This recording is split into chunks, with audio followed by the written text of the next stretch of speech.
Welcome back to your Pig Trail Show. Will Monclair alongside Kevin McPherson for your Hog Hoops report. Kevin, not the greatest week of basketball. Where do we want to start? Let's start with Vanderbilt. That was a tough matchup for the Hogs. Vandy came out shooting hot, but the Hogs just could not answer. What'd you see in this one? Well, I mean, it's an you go 0-2 for the week. Things are getting worse for this team. It's actually the worst start under Musman, as bad as they've been starting in league play. Will the previous two seasons, last year 0-3, but they won their next two games, so they were 2-3 after 5 games. The year before that, they were 2-3 at this juncture, started 2-4. But this team's 1-4. So through the first 5 games, this is the worst start in the program. You got to go back 5 years ago to Mike Anderson's last season as head hog. So this is even a bit rockier. And you went 0-2 in the week. You've lost 3 in a row by double digits. But let's look at Vanderbilt, because I think Vanderbilt is an interesting situation. This is an unranked team, a 500 team, a team that came in 1-2 in league play, had been close in its 2 losses, but still, when I look at this game, the biggest stat that stands out to me is through its first 16 games this season, Arkansas defensively was holding teams to 64.1 points per game. Vandy got 63 points in the second half. Yeah. This was a game where Arkansas, if you look back to the Alabama loss and now this game, both games in the first half, Arkansas defensively was doing what it does, grinding away, staying in a game, tied at halftime with Alabama, had an 8-point lead at halftime against Vandy. So taking care of that end of the court where they've been pretty much consistent all year. Not perfect, but pretty consistent. But the second halves of these last 2 games, this is a horrible trend.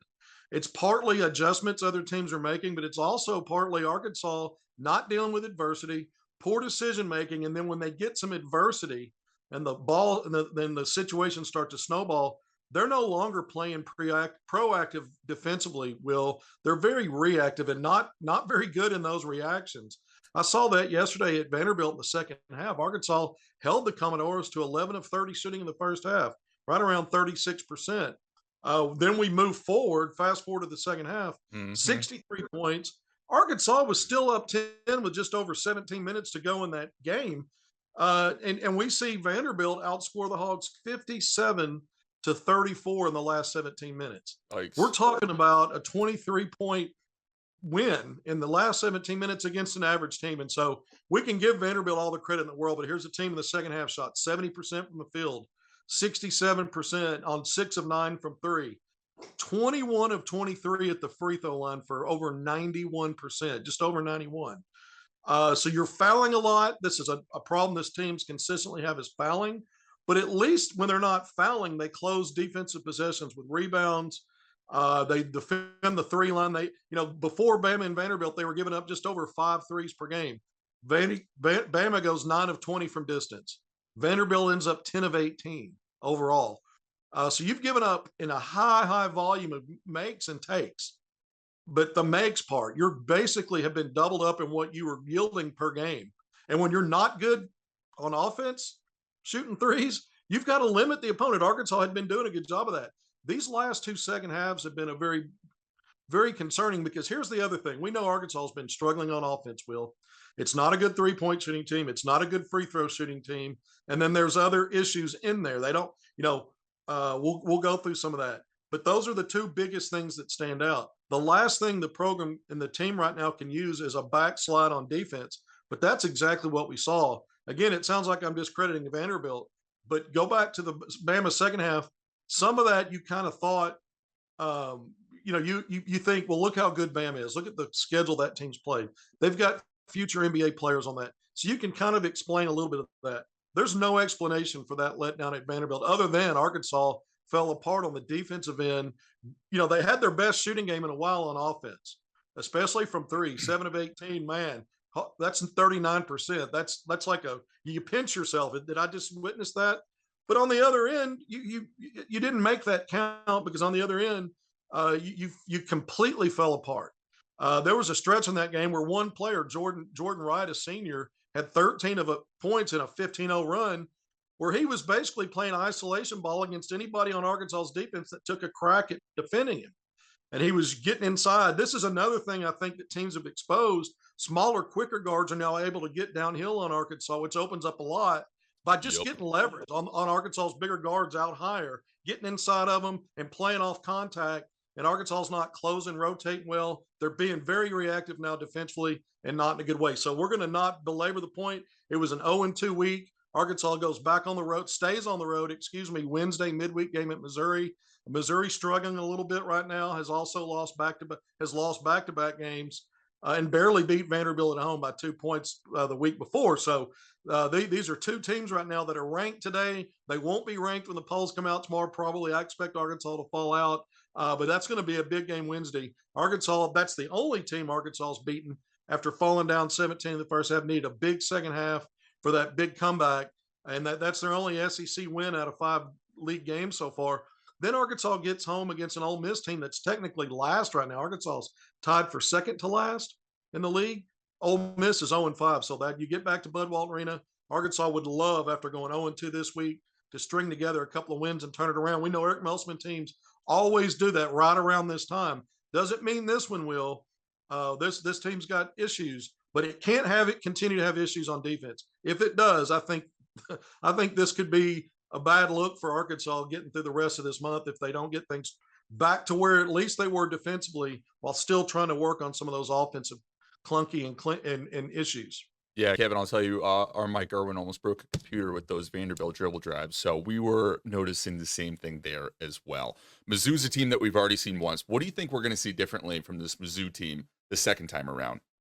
Well, Mizzou has been a high-powered offense. It got put in check and lost big time at A&M. You know, Aggies are 4-0 though right now. This is a team that the Aggies, Arkansas's got to play them twice. 5 losses in non-conference. Same old pattern for that team. Then they come into league play and they're tough. So it's hard to really. That was a road game. Missouri's much better at home. They've got those 2 big wins against ranked teams just a few weeks ago, Illinois and Kentucky. Kentucky kind of bounced back with that big road win at number 5, 6 Tennessee yesterday. So Missouri knows how to play at home though against any competitor, because they've already proven that. So that makes things difficult. I think they're going to play their game. I don't think they're making big adjustments. This is a team that doesn't have rim protection. It's a team that Arkansas should dominate on the glass, but that's what the stats and that's what they did the first time the teams played. And the stats told us that's what should have happened at Vanderbilt, but it didn't. Vandy was +7 on the glass. So right now, this Arkansas team's a mystery. I think Missouri is going to play the way it plays. It's got firepower. It likes to get steals and score in transition. We know turnovers have been a problem, even though for one game Arkansas fixed that. Didn't matter because they didn't defend. The opponent didn't need live ball turnovers to score. They scored any way they wanted to. But Arkansas's got to get it back to sound defense. To me, what Arkansas did in the second half against Missouri stood out to me as to me where they're playing their best at both ends. 47 points on offense in that second half to win by 6, but also defensively. It's a smaller team. Like I said, Arkansas's got to play bully ball, but in a smart way. Arkansas's been committing a lot of fouls. And in the last 2 games, I didn't mention this, both Bama and Vanderbilt had a 10-plus advantage in free throw attempts. Arkansas's best teams that can't shoot from 3 and don't have shooters, they have to get to the free throw line and they have to win that. Not only by being efficient, Arkansas hasn't been, but they got to shoot a lot more than their opponents. That's another part of the defensive problem. Even when Arkansas wasn't completely falling apart defensively, they do tend to foul a lot. So you got to have several things you think going on the road in a game like this against a good Missouri team that you got to be much better at. And Arkansas doesn't have a track record right now of giving you confidence.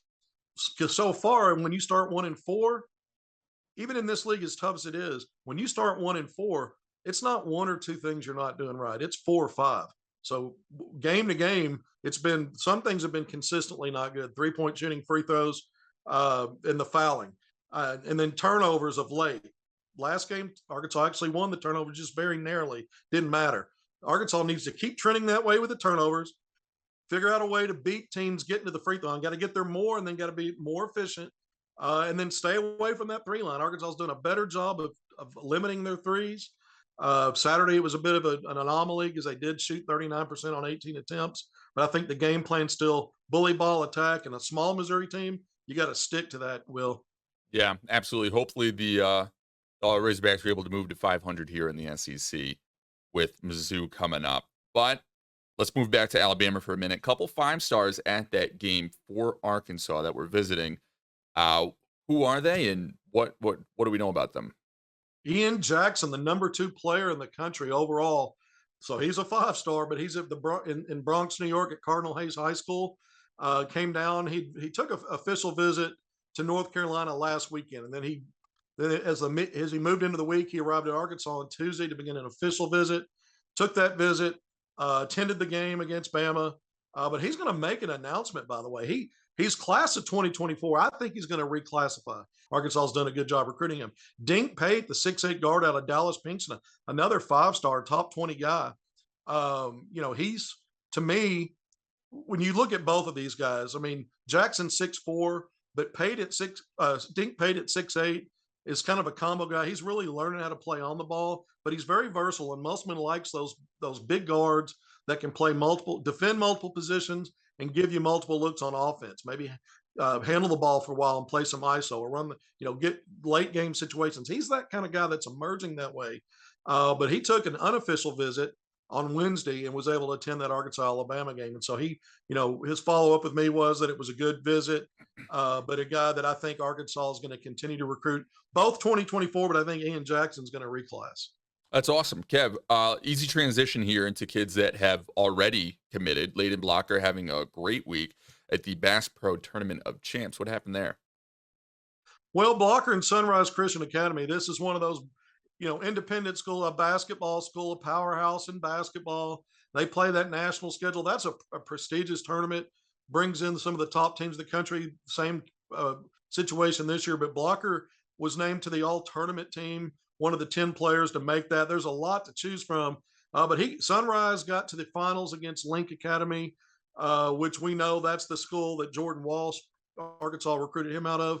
I've seen that team play this year, just loaded with 5-stars for multiple classes. Sunrise Christian's not short on its high-level talent as well, but they lost. They lost in the finals to Link. Sunrise did, but Leighton had 16 points in that game and gave his team a chance.